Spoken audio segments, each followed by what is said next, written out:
Our kind waitress allowed a homeless man to play the violin for food, unaware he was actually a millionaire in disguise, testing the kindness of those around him.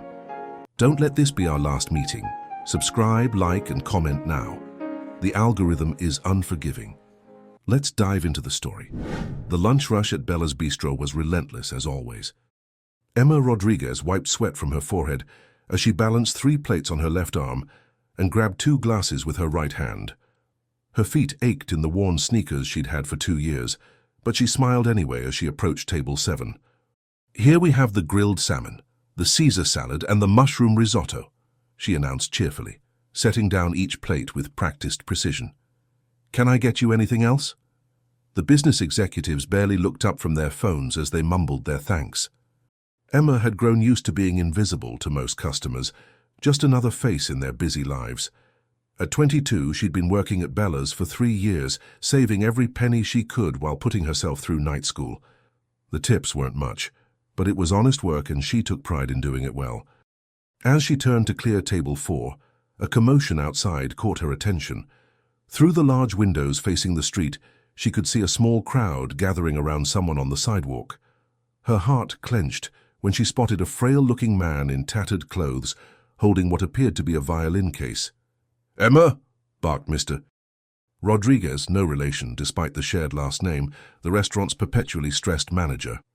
"Table 12 needs their check and the kitchen is backed up on appetizers. Move." "Yes, sir," Emma replied, but her eyes kept drifting to the man outside. He looked to be in his 30s, though the dirt and worn clothes made it hard to tell. What struck her most was the way he held himself. Despite his circumstances, there was something almost dignified about his posture. She delivered the check to table 12 and was heading to the kitchen when she noticed the man had moved closer to the restaurant's entrance. Through the glass door she could see him opening his violin case. His fingers moved over the instrument with surprising grace as he positioned it under his chin. The first notes that drifted through the door were hauntingly beautiful. Emma paused, a stack of menus in her hands, completely captivated. The melody was complex, classical, nothing like what she'd expect from a street performer. Several customers near the windows looked up from their meals, equally mesmerized. "Emma Rodriguez." Mr. Rodriguez's voice cut through the music like a knife. "What are you doing? We have customers waiting." She snapped back to attention and hurried to seat the party of 4 that had just entered. But even as she guided them to their table and handed out menus, part of her mind remained focused on the music floating in from outside. The violinist was incredibly talented. This wasn't amateur street performance. This was professional-level artistry. "Excuse me, miss." An elderly woman at table 3 raised her hand. "That music is absolutely beautiful. Do you know who's playing?" Emma glanced toward the entrance where the man continued his performance. A small crowd had gathered, but she noticed that while people stopped to listen, very few were dropping money into his case. "I'm not sure, ma'am. He's performing just outside." "Such talent," the woman murmured, shaking her head sadly. "In this economy, you never know someone's story." Those words resonated with Emma as she went about her duties. She'd been 1 paycheck away from homelessness more times than she cared to count. Her own story wasn't one most people would guess.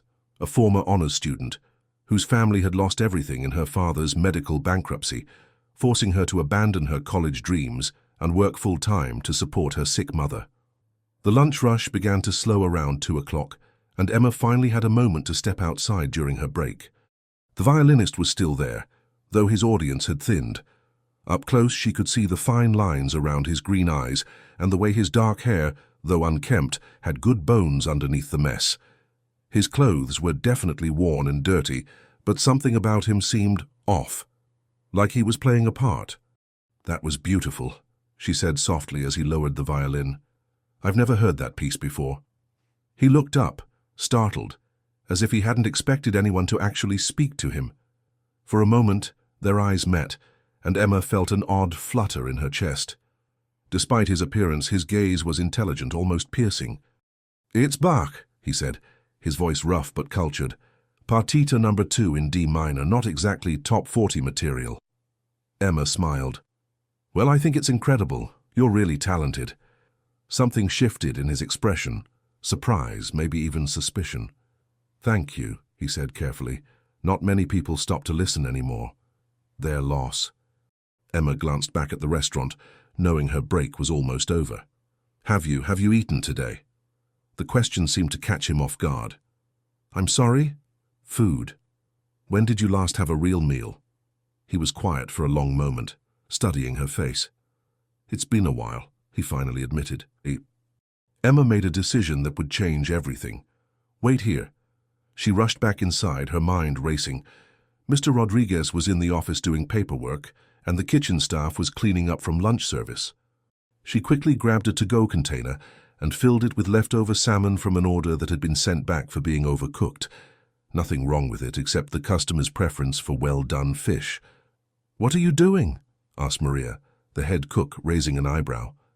"Just clearing out the leftovers," Emma said vaguely, adding a dinner roll and some vegetables to the container. She slipped back outside, container in hand. The violinist was packing up his instrument, and for a moment she worried he'd left. But he looked up as she approached, clearly confused. "Here," she said, offering the container. "It's salmon with rice pilaf and roasted vegetables. The customer wanted it more well done, but there's nothing wrong with it." He stared at the container, then at her, as if she'd just offered him something impossible. I can't pay for this." "I'm not asking you to. Sometimes we just need to look out for each other, you know?" Again, that studying look. Why? The simple question caught Emma off guard. Why was she doing this? She thought of her father, proud and hard-working until illness stripped away everything he'd built. She thought of her mother, too proud to ask for help, even when they needed it most. She thought of all the times she'd gone hungry so her mother could eat. "Because everyone deserves kindness," she said simply, "and because that music you played, it made people happy. That has value too." For the first time since she'd noticed him, the man's guarded expression softened completely. He looked almost vulnerable, younger somehow. "Thank you," he said, and she could hear genuine emotion in his voice. "You have no idea what this means." "Emma Rodriguez." The voice from inside the restaurant made her blood run cold. Mr. Rodriguez was standing in the doorway, his face red with anger. "What the hell do you think you're doing? I was just giving away food to vagrants? Do you have any idea how much that meal costs? How much it costs me when you're out here playing social worker instead of doing your job?" Emma's cheeks burned with embarrassment as other customers and passers-by turned to stare. "Mr. Rodriguez, please, I can explain." "No explanation needed. You're fired. Clean out your locker and get out." The words hit Emma like a physical blow. "But sir, I've worked here for 3 years. I've never missed a day, never been late. And now you're stealing food to give to bums. Pack your things. Now." Emma felt tears prick her eyes, but she refused to let them fall. Not here, not in front of everyone. She glanced at the violinist, who had gone very still, his eyes dark with something that looked almost like anger. "I'm sorry," she whispered to him, though she wasn't sure if she was apologizing for the scene or for the meal she'd given him that had cost her job. "Don't apologize," he said quietly, his voice completely different now, stronger, more controlled.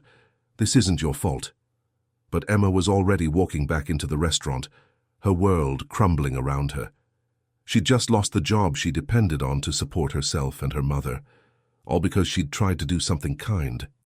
As she cleaned out her locker with shaking hands, she could hear Mr. Rodriguez outside, loudly telling the violinist to move along before he called the police. The music that had been so beautiful 20 minutes ago was now silent. Emma gathered her few personal belongings, a spare pair of pantyhose, some lip balm, a photo of her and her mother, and walked toward the back exit. She couldn't bear to go through the dining room again, couldn't handle the stares and whispers. She was almost to her car when she heard footsteps behind her. "Wait!" Emma turned to find the violinist approaching, his violin case in one hand, the food container in the other. Up close, away from the restaurant and Mr. Rodriguez's shouting, she noticed details she'd missed before. His shoes, though scuffed, were expensive leather. His watch, partially hidden under a frayed sleeve, caught the light with the gleam of real gold. "I need to tell you something," he said, and his voice was completely different now, educated, confident, nothing like the rough tone he'd used earlier. "My name is David Sterling." The name meant nothing to Emma, but something in his tone suggested it should. "I don't understand," she said, wiping her eyes with the back of her hand. David looked around the parking lot, making sure they were alone.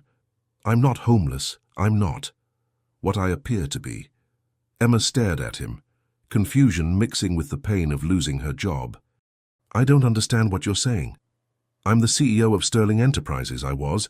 I was testing people, seeing how they'd treat someone they thought had nothing to offer them." He paused, running a hand through his hair. "But what you did, that wasn't supposed to happen. You weren't supposed to sacrifice something that mattered to you." The words sank in slowly, like stones dropping into still water. "You're rich." "Very."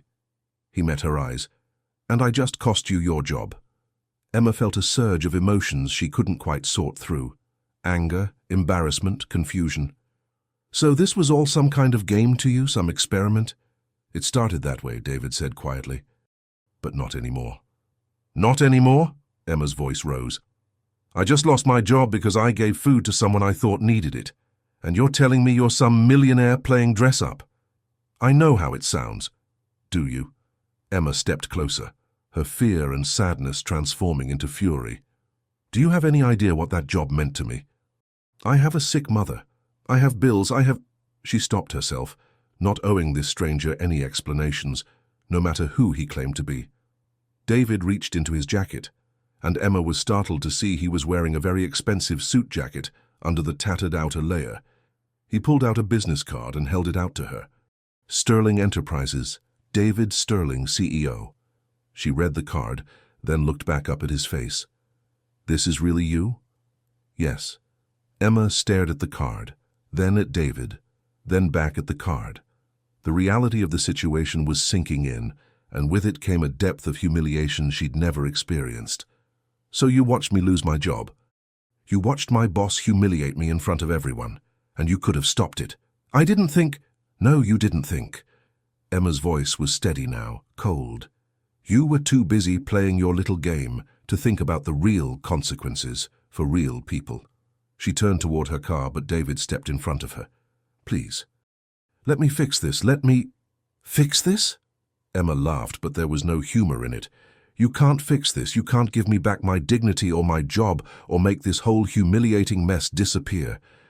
I can give you a better job. I don't want your pity or your guilt money." Emma's eyes flashed. "I want you to leave me alone." She moved around him toward her car, but his voice stopped her. "What if I told you I've been searching for someone like you for 3 years? Despite herself, Emma paused. "Someone like me?" "Someone genuine. Someone who does the right thing, even when it costs them something." David's voice was intense now, urgent. "Do you have any idea how rare that is?" Emma turned back to face him. "And what if I told you I don't care? What if I told you that your little test has probably cost me my apartment and my ability to take care of my mother?" The words hit David like a slap. She could see it in his face. The realization that his actions had real consequences for someone who couldn't afford them. "Then I'd say you have every right to hate me," he said quietly, "and I'd ask for a chance to make it right." Emma studied his face, looking for signs of the manipulation she'd learned to recognize in her years of dealing with difficult customers and false promises. But what she saw instead was something that looked like genuine regret. "Why?" she asked finally. "Why were you testing people?" David was quiet for a long moment. "Because I've been lied to, used, and betrayed by everyone I thought I could trust. Because I wanted to find someone who would be kind to a stranger without expecting anything in return." He paused. "Because I've forgotten what genuine goodness looks like, and I needed to remember it existed." The honesty in his voice caught Emma off guard. For the first time since Mr. Rodriguez had fired her, she felt something other than anger and fear. "And you found it by lying about who you are?" "I know how that sounds, but yes." David met her eyes. "I found it in you." Emma looked down at the business card still in her hand, then back up at this man who had turned her world upside down in the span of an hour. Everything about this situation was impossible, surreal. "I need to go," she said finally. "I need to figure out how to pay my rent and buy groceries and explain to my mother why I lost my job." "Emma, please." She held up a hand. I need time to think about all of this. David nodded, though she could see the reluctance in his expression. How can I reach you? Emma almost laughed. You're a CEO. I'm sure you can figure it out. She got into her car and drove away, leaving David Sterling standing in the parking lot of Bella's Bistro, still holding the container of food that had changed both their lives. As Emma drove home, her mind raced with questions she couldn't answer. Who was David Sterling, really? What kind of man had enough money to solve her problems, but chose to test people instead? And why did she feel like she just walked away from something that might have been important? But underneath all those questions was one truth she couldn't deny. In the space of an hour, a stranger had managed to see something in her that most people never noticed. He'd called her genuine, rare, good. Even if he'd lied about everything else, Emma found herself hoping that much at least had been true. Emma's apartment building was exactly what you'd expect for someone making minimum wage plus tips. 3 stories of faded brick with narrow hallways that smelled like cooking oil and old carpet.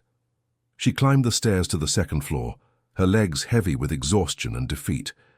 The events at the restaurant felt surreal, like something that had happened to someone else. "Mija, you're home early," her mother, Carmen, called from the small living room as Emma pushed open the door. "How was work?" Emma paused in the entryway, looking at her mother settled in the worn recliner that had become her constant companion since the arthritis made walking difficult. Carmen Rodriguez had been beautiful once. Emma could see it in the bone structure, the expressive dark eyes that still sparkled with intelligence and warmth. But years of hard work, worry and illness had taken their toll. "Mom, we need to talk." Something in Emma's tone must have worried Carmen because she muted the television and gave her daughter her full attention. "What's wrong?" Emma sank into the threadbare sofa across from her mother and told her everything. The violinist, the food, getting fired, the revelation about David Sterling. Carmen listened without interruption, her expression shifting from concern to confusion to something that looked almost like pride. "So let me understand this," Carmen said when Emma finished. "You gave food to someone you thought was hungry, lost your job because of it, and then discovered the man is a millionaire who was testing people's character. That's about the size of it." Carmen was quiet for a moment, processing. "And this Sterling man, he offered you another job?" "I didn't let him finish his offer. I was too angry." Emma rubbed her temples where a headache was forming. "Mom, I'm so sorry. I know we can't afford for me to lose this job. I know you're counting on me to—" "Emma Maria Rodriguez." Carmen's voice was sharp enough to cut through Emma's spiraling panic. "Look at me." Emma met her mother's eyes, expecting to see disappointment or worry. Instead, she saw something that looked suspiciously like fierce pride. "You did the right thing," Carmen said firmly. "You saw someone who needed help, and you helped them. That's how I raised you, and I'm proud of you for not changing even when life has been hard." "But Mom, the rent—" "We'll figure out the rent, we always do." Carmen reached over and took Emma's hand. "But what we won't do is regret kindness. Your father would have done the same thing." Emma felt tears threatening again at the mention of her father. Roberto Rodriguez had been the kindest man she'd ever known, always ready to help a neighbor or give his last dollar to someone in need. It had been that generosity, combined with his medical bills, that had ultimately left them in their current situation. "I just don't understand why someone with that much money would pretend to be homeless," Emma said. "What kind of person does that?" "Maybe someone who's been hurt," Carmen suggested gently. "Rich people have problems too, Mija, just different ones." Emma pulled David's business card from her pocket and stared at it. The paper was expensive, thick stock with embossed lettering. Sterling Enterprises in elegant script with an address in the most expensive part of downtown. "I should probably look him up," Emma said. "Find out who I'm dealing with." Carmen gestured toward Emma's laptop on the small dining table. "Go ahead. I'm curious too." Emma opened her laptop and typed David Sterling Enterprises into the search engine. The results that came up made her eyes widen. "Mom, you need to see this." Carmen struggled out of her chair and came to peer over Emma's shoulder at the screen. The first result was a Forbes article titled "The Youngest Self-Made Billionaire in Tech." The photo showed David Sterling, clean-shaven and impeccably dressed in a tailored suit, standing in front of a floor-to-ceiling window overlooking the city skyline. "Billionaire?" Carmen whispered. "With a B?" Emma clicked on the article and began reading aloud. David Sterling, 34, built Sterling Enterprises from the ground up, transforming a small software startup into a global technology empire worth over $3 billion. Known for his innovative approach to business and his intense privacy, Sterling rarely gives interviews and is considered one of the most eligible bachelors in America. $3 billion, Carmen repeated, sinking into the chair next to Emma. "Mija, what did you get yourself into?" Emma continued reading. Sterling's personal life has been the subject of much speculation, particularly following his broken engagement to socialite Victoria Ashford 3 years ago. Sources close to the couple cited irreconcilable differences, though rumors persist about financial motivations behind the relationship. "Broken engagement," Emma murmured, thinking about David's comment about being lied to and betrayed. That explains some things. She clicked through several more articles, building a picture of David Sterling that was both impressive and troubling. Business magazines praised his genius and innovation. Society pages speculated about his love life and reclusiveness. Financial publications analyzed his company's stock performance and acquisition strategies. But what struck Emma most were the photos. In every single one, David looked polished and composed, but there was something cold in his eyes, something guarded. He looked nothing like the man who had stood in the parking lot that afternoon, showing genuine vulnerability when he apologized. "Look at this," Emma said, clicking on a photo gallery from a charity gala. This was taken just 6 months ago. The photo showed David in a tuxedo, standing next to a stunning blonde woman in a designer gown. They looked like they belonged together, both beautiful, both wealthy, both perfectly groomed. But even in what should have been a happy moment, David's smile looked forced. "He doesn't look happy," Carmen observed. "For someone with everything, he doesn't look happy at all." Emma found herself studying David's face in the photo, comparing it to the man she'd met that afternoon. The David in the photo was wearing a mask. She could see that now. The David in the parking lot had been raw, real, human. "Maybe that's why he was testing people," Emma said quietly. "Maybe he's trying to find something real in a world where everyone wants something from him." "And maybe," Carmen said, "you showed him exactly what he was looking for." Emma's phone rang, interrupting her thoughts. The caller ID showed a number she didn't recognize. "Hello?" "Emma? It's David. David Sterling." Emma's heart started beating faster. Carmen raised her eyebrows, clearly able to hear the deep voice through the phone speaker. "How did you get my number?" "I asked around at the restaurant. I hope that's okay."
David Sterling?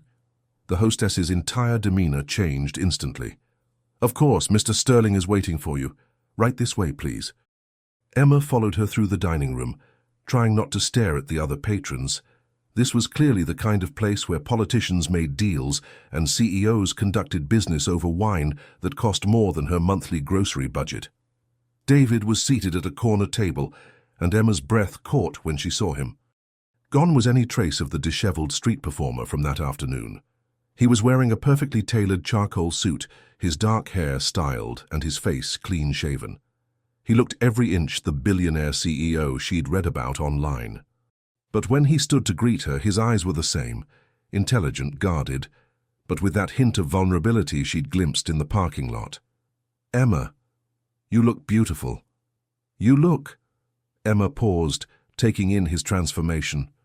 "Very different." David's smile was rueful. "I imagine so. Thank you for coming." The hostess pulled out Emma's chair with exaggerated politeness, clearly impressed by the company Emma was keeping. Once she'd left, an awkward silence settled over the table. "I ordered wine," David said, gesturing to a bottle that was already breathing on the table. "I hope that's okay." Emma nodded, though she had no idea how to navigate the etiquette of a dinner that probably cost more than she made in a month. A waiter appeared immediately to pour the wine, and Emma took a generous sip for courage. "So," she said, when they were alone again, "David Sterling, billionaire. I have to admit, that wasn't what I was expecting when I woke up this morning." "I imagine not." David's fingers drummed nervously on the table. "I want to explain about today, about why I did what I did." "I'm listening." David was quiet for a moment, seeming to gather his thoughts. 3 years ago, I was engaged to a woman named Victoria Ashford. Beautiful, intelligent, from one of the oldest society families in the city. Everything looked perfect from the outside. Emma remembered the photo she'd seen online, the stunning blonde who'd looked like she belonged in David's world. What happened? "I discovered that she'd been having an affair with my business partner for over a year, but that wasn't the worst part." David's jaw tightened. The worst part was finding out that the entire relationship had been planned. They'd researched me, figured out exactly what kind of woman I'd be attracted to, and Victoria had molded herself into that person. Every shared interest, every laugh, every moment I thought was genuine. It was all an act designed to get access to my money. Emma felt a chill run through her. "That's horrible." "It was a very expensive lesson in human nature." David's voice was bitter. "After that, I started noticing how differently people treated me when they knew who I was versus when they didn't. The difference was eye-opening." "So you decided to test people." "I started small, pretending to be a normal businessman instead of a CEO, seeing how people treated me. Then I tried being a janitor in my own building, watching how my own employees behaved when they thought no one important was watching." David met Emma's eyes. "What I found was that most people are willing to step on others when they think it won't matter, and willing to do almost anything when they think it will benefit them." Emma thought about her own experiences with entitled customers, with managers who treated her like she was disposable, with people who acted like service workers were invisible. "That's not exactly shocking," she said. "The world can be pretty ugly." "Yes, but I needed to know if kindness still existed anywhere. Real kindness, not the performative kind that comes with expectations." David leaned forward. "So I started conducting these experiments, testing how people would treat someone they thought had nothing to offer them. And today I was going to give up. After 3 years of testing hundreds of people, I'd found exactly 3 who showed genuine kindness to a stranger with no ulterior motive. I was ready to accept that real goodness was essentially extinct." Emma felt something twist in her chest. "What changed your mind?" David's eyes softened. "You did. Emma, in 3 years of testing, no one has ever sacrificed something important to help me. No one has ever put themselves at risk for a stranger. Most people might drop $1 in my case or offer a kind word, but you gave me food that could have fed you. You risked your job for someone you'd never met." "I didn't think..." "Exactly.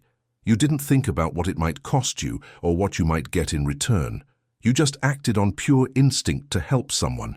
Do you have any idea how extraordinary that is? Emma took another sip of wine, uncomfortable with the intensity in David's voice. It's not extraordinary, it's just human. In my experience, it's anything but. The waiter appeared to take their orders, and Emma was grateful for the interruption. She chose the least expensive item she could find, while David ordered without looking at prices, a reminder of just how different their worlds were.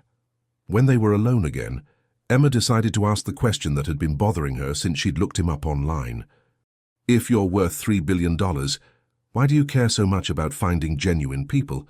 Can't you just, I don't know, enjoy your money and forget about everyone else? David was quiet for a long moment. Have you ever been truly lonely, Emma? Not just alone, but surrounded by people who only want to be near you because of what you can give them. Emma thought about her years of working in service, of being invisible to most of the people she served. But that wasn't the same thing. She had her mother, she had real friendships, she had people who cared about her for who she was. No, she said honestly, I haven't. I have more money than I could spend in 10 lifetimes, but I haven't had a real conversation with someone in years. Everyone wants something from me. Business deals, investments, donations, connections. Everyone has an angle. David's voice was quiet but intense. Do you know what it's like to wonder if anyone would notice if you disappeared, not because you're poor or invisible, but because you're only valuable for what you can provide? Emma felt an unexpected surge of sympathy. That sounds awful. It is, and that's why what you did today mattered so much. For just a moment, someone saw me as a human being who might need help, not as a resource to be exploited. Their appetizers arrived, and Emma found herself studying David's face as he talked. The polished exterior was still there, but she could see cracks in the facade. The man underneath was wounded, guarded, desperately searching for something he wasn't sure existed. So what happens now? Emma asked. You've found your genuine person. What exactly are you looking for from me? David hesitated. Honestly, I'm not entirely sure. I know I want to see you again. I know I want to make up for costing you your job. And I know I want to find out if what I felt today was real. What you felt. When you looked at me, not at my clothes or my circumstances, but at me, I felt something I haven't felt in years, like I was actually being seen. Emma felt heat rise in her cheeks. There was something about the way David was looking at her, an intensity that made her pulse quicken, but she forced herself to stay grounded. David, I appreciate the honesty, but we need to be realistic here. You're a billionaire CEO, and I'm an unemployed waitress. Even if there's some kind of attraction here, we're from completely different worlds. Are we? David leaned back in his chair. Tell me about yourself, Emma. Really tell me. What do you want out of life? The question caught her off guard. What do I want? Everyone wants something. What's your dream, your goal, the thing that drives you? Emma was quiet for a moment, surprised by how hard the question was to answer. For so long her goals had been immediate and practical. Pay rent, buy groceries, keep her mother's medication current. I want to finish school, she said finally. I want to get my degree and maybe start my own business someday. Something that helps people, not just makes money. What kind of business? I don't know exactly. Something in social work maybe, or non-profit management. Something that matters. Emma felt foolish, admitting her dreams to someone who had already achieved so much. I know it sounds naive. It doesn't sound naive at all. It sounds like you want to make a difference. David's voice was warm. What's stopping you? Emma laughed, but there was no humor in it. Money, time, reality. I work full-time just to survive. I can only afford to take one class at a time at community college. At this rate, I'll be 40 before I finish my bachelor's degree. What if money weren't an obstacle? It's always an obstacle for people like me. What if it weren't? David's eyes were intense again. What if you could go to school full-time, focus entirely on your studies, not worry about rent or bills, or whether you could afford textbooks? Emma stared at him. Are you offering to pay for my education? I'm asking a hypothetical question. No, you're not. Emma set down her fork. You're thinking about throwing money at whatever problems I have, and I already told you I don't want charity. It wouldn't be charity, it would be an investment. In what? In someone who might be able to show me that genuine goodness still exists in the world. Emma felt her heart start to race. David, you can't just decide to remake someone's life because they were nice to you one time. Why not? Because it's crazy, because we just met, because you don't know anything about me. I know that you sacrificed your job to feed someone you thought was hungry. I know that you're taking care of your sick mother. I know that you're working toward goals that matter to you despite incredible obstacles. David's voice was steady, certain. I know that in a world full of people who want to take from me, you're someone who gives. Emma felt overwhelmed by the intensity of his attention, by the implications of what he seemed to be suggesting. This is too much, too fast. I need time to think. Of course. I'm not asking you to decide anything tonight. Then what are you asking? David smiled, and for the first time since they'd sat down, he looked genuinely relaxed. I'm asking you to let me take you to lunch tomorrow, somewhere less intimidating than this, somewhere we can talk like normal people. Normal people? You know what I mean. Emma did know what he meant. Despite the expensive restaurant and the designer suit, there had been moments during their conversation when David had seemed like just a man talking to a woman he was interested in. Not a billionaire and a waitress, just David and Emma. I need to find another job, Emma said. I can't afford to take time off to have lunch with mysterious billionaires. What if I told you I had a job offer for you? What kind of job offer? David grinned. You'll have to have lunch with me to find out. Despite everything, the strangeness of the situation, the overwhelming difference in their circumstances, the voice in her head warning her that this was all too good to be true, Emma found herself smiling back. You're very manipulative, Mr. Sterling. I prefer to think of myself as persuasive. Is there a difference? Manipulation is about getting what you want regardless of what's best for the other person. Persuasion is about showing someone why what you want might be good for both of you. Emma considered this. And which one is this? I guess you'll have to decide for yourself. The waiter appeared with their entrees, and the conversation shifted to lighter topics. Favorite books, movies, places they'd traveled or wanted to travel. Emma found herself relaxing despite her better judgment. When David wasn't being intense and mysterious, he was actually easy to talk to, funny even. Intelligent in a way that challenged rather than intimidated her. But underneath the pleasant dinner conversation, Emma was acutely aware of the undercurrent of attraction between them.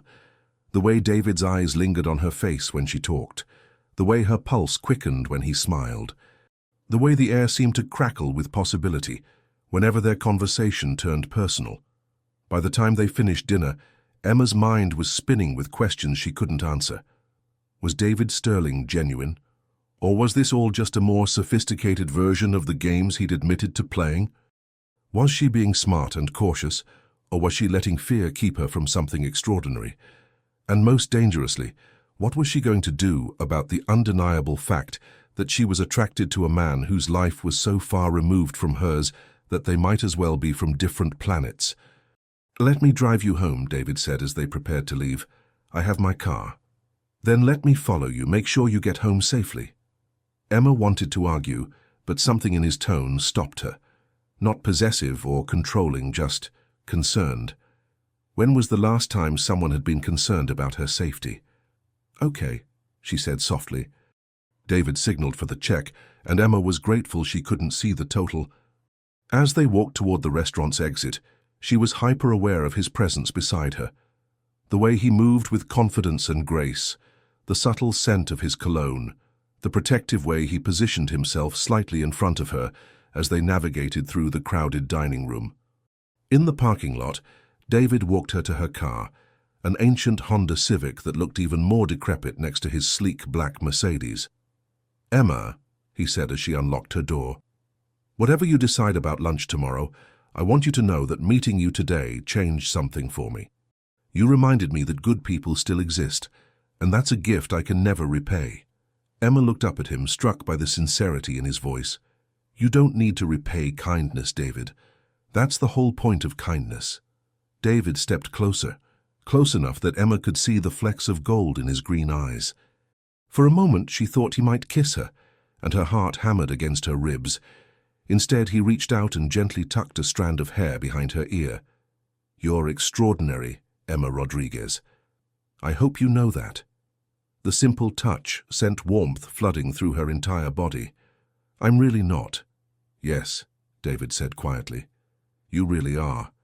He stepped back, and Emma got into her car on unsteady legs. As she drove home, she could see David's Mercedes in her rearview mirror, following at a respectful distance. When she pulled into her apartment complex, he waited until she was safely inside the building before driving away. Emma climbed the stairs to her apartment, her mind reeling. In the space of 12 hours, her life had been turned completely upside down. She'd lost her job, met a billionaire, had the most intense dinner of her life, and somehow found herself seriously considering having lunch with a man who was everything she'd never thought she wanted. As she quietly let herself into the apartment, she found her mother waiting up in the living room. "Well?" Carmen asked. "How was dinner with Prince Charming?" Emma sank onto the couch beside her mother, pulling off her shoes with a sigh. "Complicated." "The best ones usually are," Carmen said wisely. "Tell me everything." And as Emma recounted the evening's events, she couldn't shake the feeling that David Sterling was going to change her life in ways she was only beginning to understand. Emma spent the next morning staring at her phone, debating whether to text David about lunch. She'd barely slept, replaying every moment of their dinner, every word he'd said, every look that had passed between them. By 11 o'clock, she'd typed and deleted at least 15 different messages. Her internal debate was interrupted by a knock at the door. Emma frowned, not expecting anyone, and peered through the peephole. A woman in an expensive suit stood in the hallway, perfectly groomed and holding what appeared to be legal documents. "Ms. Rodriguez, I'm Jennifer Walsh from Walsh & Associates. I represent Sterling Enterprises." Emma's heart sank. Had David changed his mind? Was this some kind of legal action related to yesterday's incident? "Oh, I'm sorry, I don't understand. What is this about?" "May I come in? This concerns your recent interaction with Mr. David Sterling." Emma reluctantly opened the door, and Jennifer Walsh swept into the small apartment with the confidence of someone used to intimidating people. She looked around the modest living space with barely concealed disdain. "Ms. Rodriguez, I'm here to discuss a settlement regarding yesterday's incident at Bella's Bistro." "Settlement?" Jennifer opened her briefcase and pulled out a thick document. "Mr. Sterling's board of directors is concerned about potential liability issues stemming from his unconventional behavior. We're prepared to offer you a substantial sum in exchange for your signature on this non-disclosure agreement." Emma stared at the papers, her mind reeling. "I'm sorry, what exactly are you saying?" "We're saying that Mr. Sterling's activities yesterday put the company at risk. His decision to misrepresent himself, combined with the resulting incident that cost you your employment, could be viewed as corporate negligence if brought to court." "I never said anything about taking anyone to court." Jennifer's